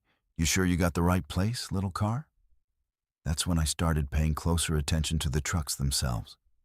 Despite the storm and poor visibility, I could make out details about the rigs I was following, and something was definitely wrong. The trucks looked old, not vintage or classic, but old in a way that suggested they had been on the road far longer than their apparent condition would indicate. Paint jobs that should have been faded were pristine. Chrome that should have been pitted by road salt gleamed like new. And the trailer designs belonged to companies I remembered from years ago. Around midnight, we passed a rest area that was completely dark except for a few emergency lights. Most of the convoy continued on, but one truck, a red Peterbilt driven by someone called Iron Mike, announced he was pulling off to check his load straps. "Catch up when you can, Iron Mike," said the lead driver. "We'll keep the channel open for you." But Iron Mike never caught up. I kept listening for his voice on the radio, but he never checked back in. When I asked the other drivers about him an hour later, they seemed confused about who I was talking about. "Iron Mike?" said Roadkill Rick. "Don't know any driver by that name, little car." "You sure you heard that right?" I was certain I had heard it right. But when I described the red Peterbilt that had pulled off at the rest area, none of the other drivers remembered seeing it. According to them, the convoy had consisted of 6 trucks all along, not 7. That's when the real horror began to sink in. As the night wore on, more trucks began disappearing from the convoy, and each time, the remaining drivers had no memory of the missing vehicles. A white freightliner hauling what looked like furniture vanished somewhere near Grand Island, and when I asked about it, the other drivers insisted the convoy had only been 5 trucks strong from the beginning. By 3 a.m., we were down to 3 trucks plus my car. But the remaining drivers continued to act as if this was the original size of the convoy. They talked on the radio with the same casual familiarity, referenced shared experiences, and coordinated their movements with complete confidence, despite the fact that half their group had mysteriously disappeared. The lead driver, who called himself Ghost Rider, a name that now seemed ominously appropriate, started sharing stories about runs he had made in decades past. He talked about delivering loads to businesses that had closed years ago, described truck stops that had been torn down, and mentioned highways that had been rerouted or rebuilt. "Been running this route since 1987, he said over the radio. "Know every mile of it like the back of my hand. This storm ain't nothing compared to the blizzard of '96. Lost 3 good drivers that night, but we kept on trucking. Always keep on trucking." That's when I understood what was happening. This wasn't a normal convoy of drivers helping each other through a storm. This was a ghost convoy, a group of truckers who had died in previous blizzards but continued to run their routes, picking up living drivers who needed help and gradually adding them to their eternal journey. The remaining trucks were becoming more translucent as the night went on, their running lights dimming until they were barely visible through the snow. But the voices on the radio remained strong, continuing to offer encouragement and guidance to keep me moving forward. "Don't you worry, little car," said Roadkill Rick, even though I could barely see his trailer ahead of me now. "We'll get you through this storm. Been helping drivers through bad weather for longer than you might think. Some storms never really end, you know. They just keep rolling across the plains, and we keep rolling with them." I realized with growing terror that the other drivers weren't disappearing. They were fading back into whatever supernatural state they normally existed in, leaving only their voices on the radio to guide lost travelers through storms that had been raging for decades. When dawn finally broke, I found myself alone on an empty stretch of Interstate 80, with no sign of the convoy that had guided me through the night.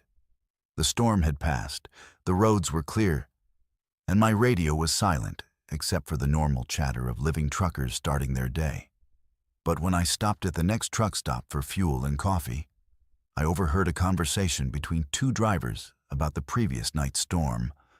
One of them mentioned seeing a strange convoy of old trucks moving through the worst of the weather, trucks that looked like they belonged to a different era of trucking. "Damnedest thing I ever saw," he said, shaking his head. 7 big rigs running in perfect formation through a whiteout. But when I tried to raise them on the radio, got nothing but static.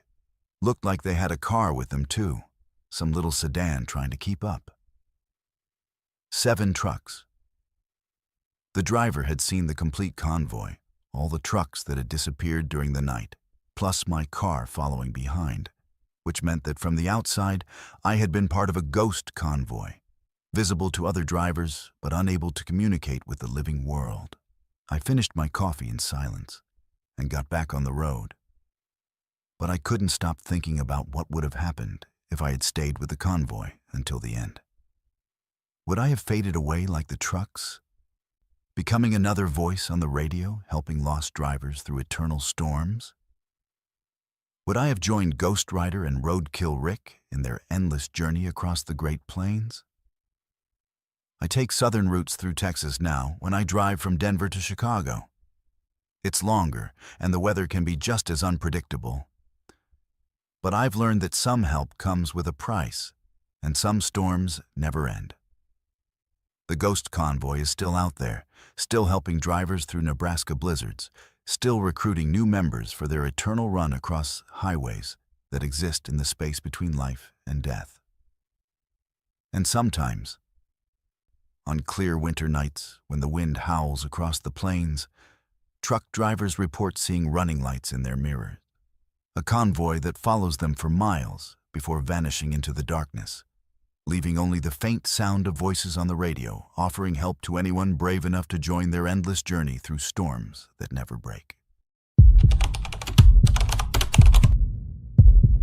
The mandatory weigh station on Interstate 5 near Coalinga, California, operates 24 hours a day, but the inspections they conduct after midnight have nothing to do with vehicle weight or safety regulations. I discovered this during what should have been a routine compliance check when I realized they weren't weighing my truck. They were weighing something much more personal. I've been a commercial driver for 12 years, hauling everything from produce to electronics up and down the West Coast. And I thought I knew every weigh station between Seattle and San Diego. The Coalinga station had always been straightforward. Pull in, get weighed, show your logbook, and get back on the road. But when I rolled in there at 2:30 a.m. on a Tuesday night in October, something was fundamentally different about the operation. The inspector who flagged me over was wearing the standard California Highway Patrol uniform. But something about him seemed off. His movements were too precise, too mechanical, and his eyes had the flat, emotionless quality of someone going through motions they had performed thousands of times before.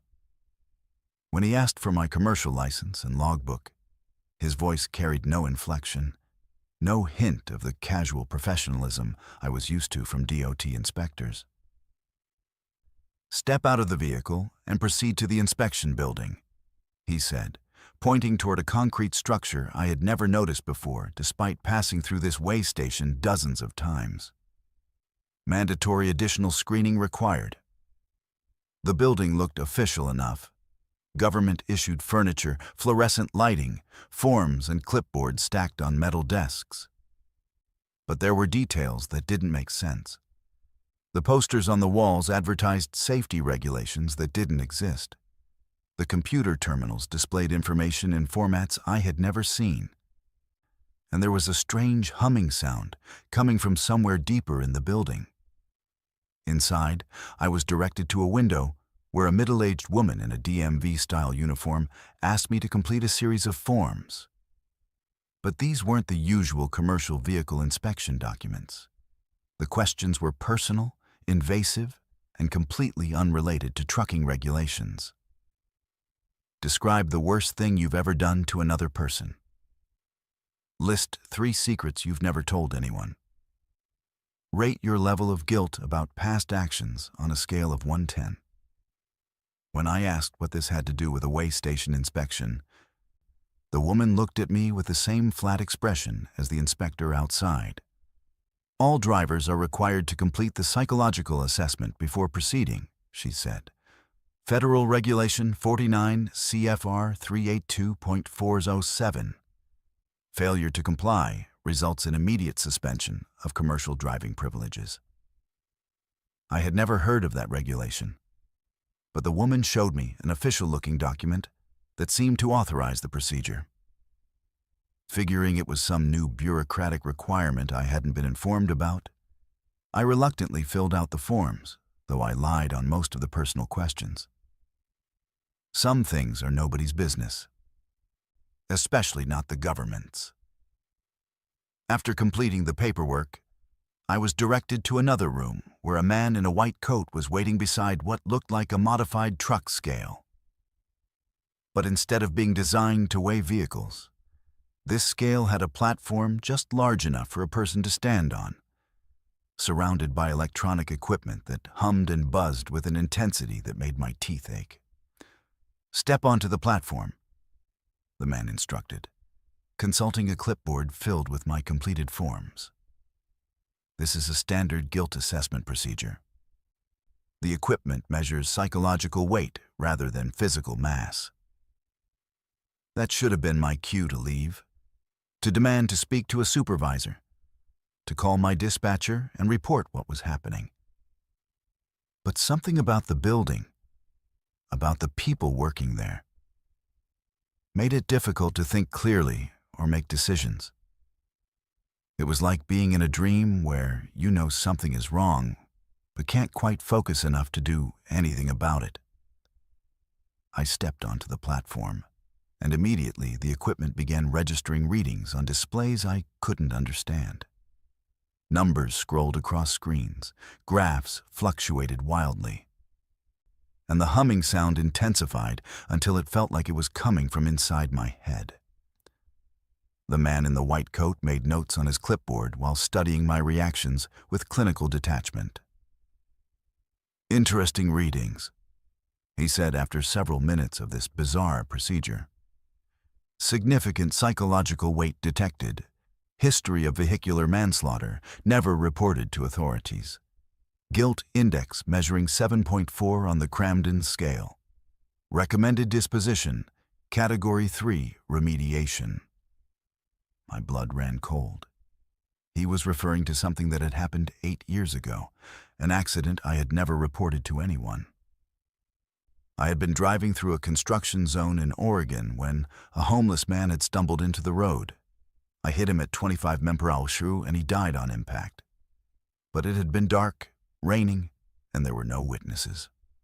I had convinced myself it was an unavoidable accident, that reporting it would only ruin my career without bringing the man back to life. "How do you know about that?" I demanded. But the man simply made more notes on his clipboard. "All psychological weight is detected and measured," he replied matter-of-factly. "The equipment is quite sensitive. We also show readings for insurance fraud from 2019, tax evasion spanning multiple years, and an incident of domestic violence from your marriage. Quite a substantial load you've been carrying." He was right about all of it. Every secret, every covered-up mistake, every moment of moral weakness I had tried to forget was somehow being detected and quantified by their impossible machinery. The platform I was standing on wasn't just measuring guilt. It was exposing it, dragging it up from wherever I had buried it and putting it on display. "What happens now?" I asked, though I was afraid to hear the answer. "Category 3 remediation requires permanent retention," he said, as if he was discussing a routine maintenance procedure. "Subjects with excessive psychological weight cannot be safely returned to active duty. You'll be processed into our long-term containment program." That's when I noticed the other drivers. Through a window in the back wall, I could see what looked like a dormitory filled with men and women in trucker clothing, all sitting on identical beds, all staring at nothing with the same empty expression I had seen on the inspector and the woman at the desk. They looked like they had been there for months or even years. "Those are drivers who failed the assessment," the man explained when he saw me looking. "Excessive psychological weight makes them dangerous on public roads. They remain here indefinitely, serving the community through various work programs until their guilt index decreases to acceptable levels." I realized with growing horror that this wasn't a weigh station at all. It was some kind of processing facility designed to identify and remove drivers who were carrying too much emotional baggage, too many secrets, too much unresolved guilt. The government had found a way to detect and measure the psychological weight that every person carries, and they were using it to decide who was fit to remain in society. The man gestured toward a door that led to the dormitory area. "Please proceed to intake processing," he said. "Your personal effects will be cataloged and stored. Family members will be notified of your indefinite detention pending psychological remediation." But something about the clinical nature of the whole operation, the casual way they discussed ruining people's lives, sparked an anger that cut through the mental fog I had been experiencing. I wasn't going to become another empty-eyed resident of their impossible prison. I shoved past the man in the white coat and ran for the exit, ignoring his shouts about federal violations and mandatory compliance. The building seemed larger than it had when I entered, with corridors that led to rooms I hadn't seen before. But I kept running until I found the main entrance. Outside, my truck was still sitting on the regular vehicle scale, but there were no other inspectors around. The parking area was empty, except for my Peterbilt, and when I looked back at the building I had just escaped from, it appeared to be nothing more than a small office with normal way station equipment. I got in my truck and drove straight through to Sacramento without stopping. But for weeks afterward, I was paranoid about every way station, every DUT inspection, every official contact. I started researching the facility at Coalinga, but found no records of psychological assessment programs or any of the procedures I had experienced. But I also started noticing things I had missed before. Drivers who disappeared from regular routes without explanation, way stations with unusual equipment, reports of inspections that lasted hours longer than they should have. The trucking industry has always had stories about drivers who vanished without a trace, and I began to wonder how many of them had been processed through facilities like the one I had escaped from. I drive different routes now, avoiding certain way stations, especially the one near Coalinga, because somewhere in California, and probably in other states, the government is weighing more than just trucks. They're weighing souls, measuring guilt, and deciding who carries too much psychological weight to remain free. And the scariest part is that their equipment works perfectly. Every secret they detected, every hidden crime they measured, was completely accurate. Which means they have the ability to expose anyone's darkest moments and use them as justification for permanent detention. The way stations are still operating, still measuring loads that have nothing to do with cargo, still processing drivers who fail assessments they never knew they were taking. Route 287 between Amarillo and Dallas has exactly 347 mile markers. But mile marker 13 only appears when someone is about to die. I discovered this during my evening commute from Fort Worth, when a marker that had never existed before materialized in my headlights like a tombstone rising from the asphalt. I had driven that same stretch of Texas highway every weekday for 3 years, working as a pharmaceutical sales rep covering the north-central region of the state. I knew every landmark, every exit, every mile marker between my apartment in Fort Worth and the various medical offices I visited throughout the area. Route 287 was as familiar to me as the hallway in my own home, which is why I immediately noticed when something appeared that had never been there before. It was a Thursday evening in November, and I was driving home from a late appointment in Wichita Falls when I saw mile marker 13 standing beside the southbound lane like it had always been there. But I knew with absolute certainty that there was no mile marker 13 on this section of highway. The markers in this area jumped from 12 to 14, something I had noticed years ago and attributed to a surveying error or construction quirk. The marker looked exactly like all the others. Standard green metal sign with white reflective numbers, mounted on a steel post at the regulation height. But something about it seemed wrong in ways I couldn't immediately identify. The numbers looked too bright, too perfect, as if they had been installed moments before. And there was a strange quality to the light reflecting off the sign that made it seem to glow independently of my headlights. Over the next few days, I found myself watching for mile marker 13 during my daily commutes, but it was never there. The highway returned to its normal configuration, with markers jumping from 12 to 14, just as they always had. I began to think I had been more tired than I realized that Thursday night, that my mind had played a trick on me in the darkness. But the following Tuesday, mile marker 13 appeared again, this time during my morning drive north toward Decatur. Same position, same impossible perfection, same eerie quality to the reflective numbers.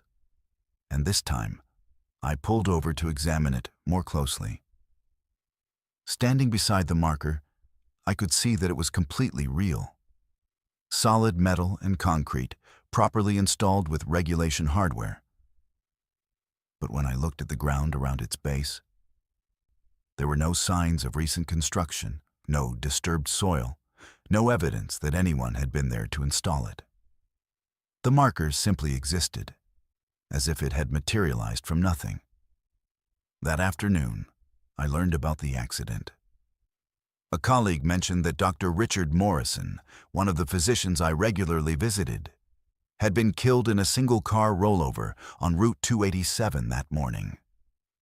The accident had occurred at approximately 7:30 a.m., right around the time I had seen mile marker 13 during my northbound drive. When I researched the exact location of Dr. Morrison's accident, I discovered it had happened at the precise spot where I had seen the mysterious mile marker. The highway patrol report indicated that he had lost control of his vehicle for unknown reasons, veered off the road, and died instantly when his car rolled multiple times. This could have been a coincidence, but something about the timing bothered me. I started researching the history of accidents along Route 287, particularly fatalities that had occurred in the area where mile marker 13 had appeared. What I found was disturbing enough to make me question everything I thought I knew about coincidence and probability. Over the past 10 years, there had been 17 fatal accidents along that specific stretch of highway, and in every case, multiple witnesses had reported seeing a mile marker 13 either shortly before or shortly after the incident. Some saw it on their way to work on the morning of an accident. Others noticed it during evening commutes on days when someone died during daylight hours. The pattern was too consistent to ignore. Mile marker 13 appeared as a warning or announcement of impending death, manifesting itself to drivers who traveled the route regularly enough to notice its impossible presence. But it wasn't just appearing randomly. According to the accident reports, it only showed itself to people who had some connection to the victims. Dr. Morrison had been my client for 2 years. I had appointments with him every month, knew his staff, had even met his wife at a medical conference. We weren't friends, but we had a professional relationship that went beyond mere business. And mile marker 13 had appeared to me on the morning he died, in the exact location where his life would end. I began keeping a detailed log of every time I saw the marker, noting the date, time, weather conditions, and my emotional state. Over the next 6 months, mile marker 13 appeared 7 more times, and each appearance was followed within 24 hours by news of a fatal accident involving someone I knew, however peripherally. A nurse from one of the clinics I serviced died in a head-on collision 12 hours after I saw the marker on a foggy March morning. A pharmacist I'd worked with for years suffered a fatal heart attack while driving home from work, and I had seen mile marker 13 that same afternoon. Each death occurred at the exact location where the marker had appeared, and each victim was someone whose loss affected me personally. The most disturbing incident happened on a bright June morning when mile marker 13 appeared more vividly than ever before, its numbers seeming to pulse with their own internal light. I pulled over immediately and called my dispatcher to ask if any of my clients had canceled appointments or reported emergencies. Everything seemed normal, but I couldn't shake the feeling that someone I knew was in immediate danger. That evening, I learned that my ex-wife, Jennifer, had been killed in a motorcycle accident that afternoon. We had divorced 2 years earlier, but remained on friendly terms. And she had been riding her new Harley to a job interview in Dallas when she lost control on a curve and collided with a guardrail. The accident had occurred at mile marker 13's location, and the time of death was estimated to be just 3 hours after I had seen the sign. The realization that mile marker 13 was predicting deaths and that I was somehow connected to its appearance was almost too much to handle. I started avoiding Route 287 entirely, taking longer alternate routes that added an hour to my daily commute. But even when I stayed off that highway, I would find myself checking traffic reports and accident databases, waiting for news of fatalities that might be connected to my absence. After 3 weeks of avoiding the route, I returned to Route 287 for a critical client meeting that couldn't be rescheduled. I drove the entire stretch twice that day without seeing mile marker 13, and began to hope that whatever force was responsible for its appearances had moved on to torment someone else. But mile marker 13 appeared one final time on a humid August evening when I was driving home from what I had decided would be my last business trip on Route 287. The marker looked different this time. Older, more weathered, as if it had been standing there for decades rather than materializing from nothing. And the numbers 13 seemed to be pointing directly at me rather than simply marking distance. I understood immediately what was happening. Mile marker 13 wasn't just predicting deaths. It was selecting them. Each person whose fatal accident had occurred at that location had been chosen by whatever supernatural force controlled the marker's appearances. The connections we shared, the relationships that linked us to the highway and to each other, were what determined who would die and when. And now it was my turn. I drove home that night knowing with absolute certainty that my time was running out. That mile marker 13 had marked me for death just as it had marked all the others. The only question was when and how the accident would occur. 3 days later, I was driving to my office on a clear Tuesday morning when my tire blew out at exactly the spot where mile marker 13 had appeared so many times before. My car veered off the highway, rolled twice, and came to rest against the same guardrail that had killed Jennifer 3 months earlier. But I survived. Somehow, despite the severity of the accident. I walked away with nothing more than bruises and a concussion. The highway patrol officer who responded to the scene said it was the most miraculous survival he had ever witnessed. That by all rights, the accident should have been fatal. I never saw mile marker 13 again after that day. It had appeared to me for the last time, and when I failed to die as predicted, it apparently moved on to find someone else to torment with its impossible knowledge of impending death. But sometimes, when I'm driving through Texas on business trips, I hear from other salespeople about a mysterious mile marker 13 that appears on different highways throughout the state. Always in locations where people are about to die, always visible only to those who have some connection to the victims.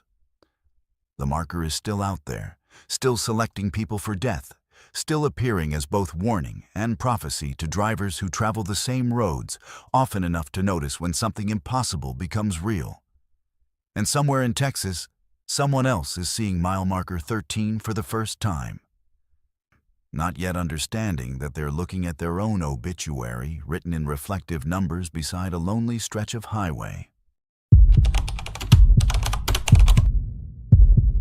Exit 127 on Interstate 84 through Eastern Oregon appears on every GPS and highway map. but it doesn't lead where the signs promise it will. I discovered this during my third attempt to take that exit, when I finally understood that some destinations exist solely to collect travelers who are too curious for their own good. I work as a night shift supervisor at a logistics company in Portland, which means I spend a lot of time driving between warehouses and distribution centers throughout the Pacific Northwest. Interstate 84 is my primary route when I need to reach facilities in Eastern Oregon, and I've driven that highway hundreds of times over the past 5 years. So when I started noticing exit 127 appearing in places where it had never been before, I knew something was fundamentally wrong. The first time I saw the exit, I was driving east toward Pendleton around 2 a.m. on a Wednesday night in September. I had made this exact drive dozens of times before, and I was certain there was no exit 127 between the Boardman and Arlington exits. But there it was, clearly marked with standard highway signage that read, Exit 127, Last Chance Rest Area, 1 mile. I was running ahead of schedule and curious about this rest area I had never noticed, so I decided to investigate. But as I approached the exit ramp, my cell phone lost signal completely. My GPS screen went black, and my radio filled with static. Something about the electronics failing simultaneously made me nervous enough to continue past the exit without taking it. The next morning, I researched exit 127 extensively, checking highway department records, satellite maps, and trucking forums where drivers share information about rest stops and facilities. According to every official source, there was no exit 127 on that section of Interstate 84. The exits jumped from 126 to 128, just as I had always remembered. But exit 127 appeared again 2 weeks later, this time during my return trip to Portland. Same signage, same promise of a rest area, same electronic failures as I approached the off-ramp. This time I was more prepared, so I slowed down and tried to see what lay beyond the exit ramp. Through the darkness, I could make out what looked like a large parking area with several buildings, all illuminated by the kind of harsh fluorescent lighting used at highway rest stops.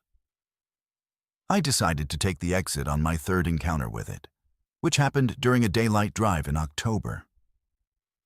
If this was some kind of hallucination or technical glitch, I wanted to understand what was happening while I could see clearly.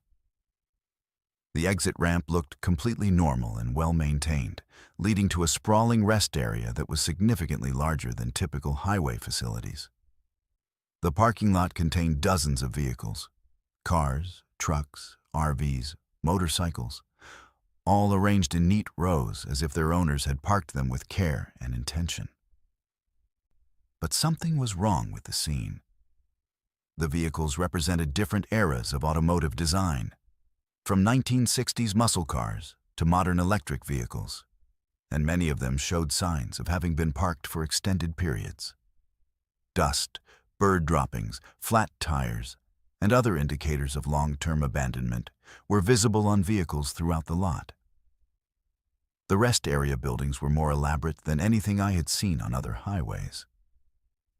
Instead of simple concrete structures with basic restrooms and vending machines, this complex included what looked like a visitor center, a restaurant, a convenience store, and even a small motel.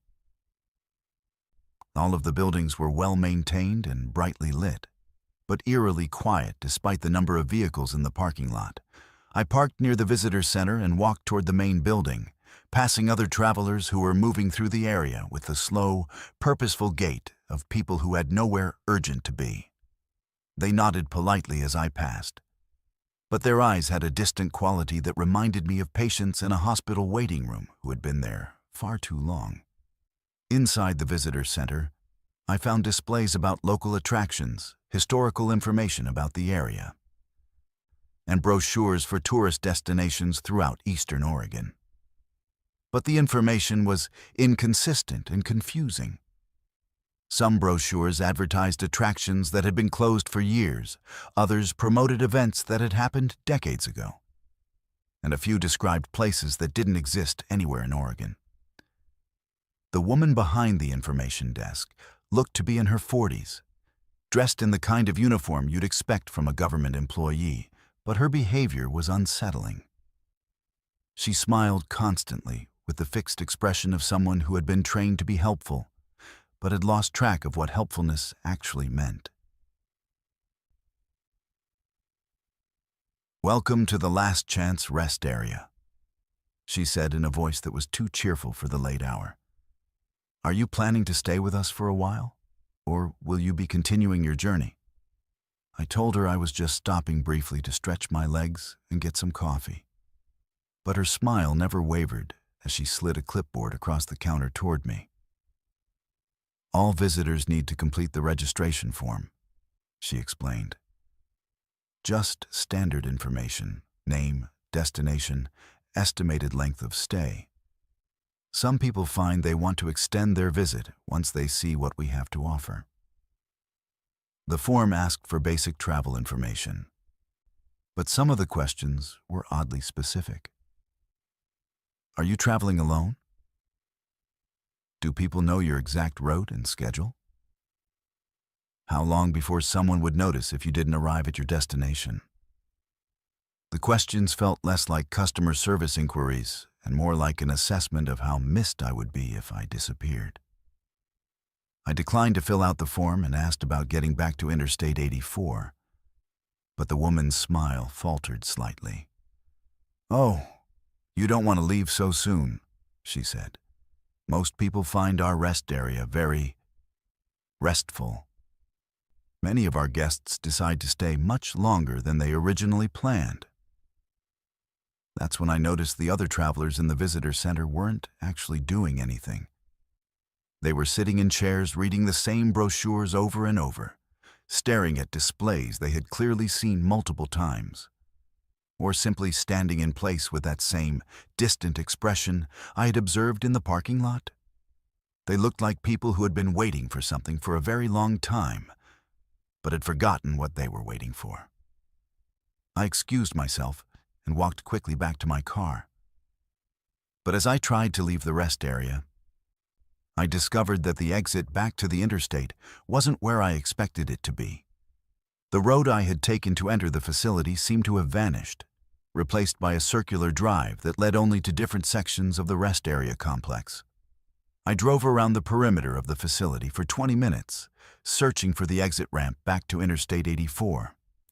But every road led deeper into the rest area or to parking areas for different types of vehicles. There were sections for cars, trucks, RVs, and motorcycles, all filled with vehicles that showed varying degrees of abandonment. Finally, I parked again and approached a man who was washing his car with the methodical attention of someone performing a familiar routine. When I asked him about leaving the rest area, he looked at me with confusion. "Leave?" he said, as if the concept was foreign to him. "Why would you want to leave? This is a very nice place, very peaceful. I've been here." He paused, apparently trying to remember. "Well, I'm not sure how long I've been here, but it feels like the right amount of time." I asked him what he did at the rest area, how he spent his days, what he was waiting for. His answers were vague and circular, describing activities that sounded meaningful but accomplished nothing. He washed his car regularly, read brochures about places he never visited, ate meals at the restaurant that never made him feel full, and slept in the motel rooms that never provided real rest. "The important thing," he said, returning to his methodical car washing, "is that there's no pressure here. No schedules, no deadlines, no need to be anywhere else. You can just exist." The horror of what was happening finally became clear. The Last Chance Rest Area was exactly what its name suggested. A final stop for travelers who were running away from something, looking for something, or simply lost enough to accept any destination that promised rest. Once you stayed long enough to complete their registration process, to accept their hospitality, to let your guard down completely, you became part of the facility's permanent collection of displaced travelers. I ran back to my car and started driving in increasingly desperate circles around the rest area, honking my horn and flashing my lights, refusing to accept that there was no exit. After what felt like hours but was probably only minutes, I spotted a gap in the landscaping that might have been a service road. I drove through it at dangerous speed, bouncing over rough terrain until I finally saw the blessed sight of Interstate 84 ahead. I merged back onto the highway without looking back, and I've never seen exit 127 again. But I've researched it extensively since that night, and I've found references to similar rest areas throughout the American highway system, facilities that appear on some maps but not others, exits that lead to destinations designed to keep travelers permanently. The Last Chance Rest Area is still out there, still collecting people who are lost enough to accept any invitation to rest, still promising relief from the pressures of travel and life and responsibility. And somewhere in eastern Oregon, dozens of vehicles sit in neat rows while their owners wash them with endless patience, read the same brochures repeatedly, and wait for something they can no longer remember. Call to action. These 11 stories represent just a fraction of the disturbing encounters that happen on America's highways every single night.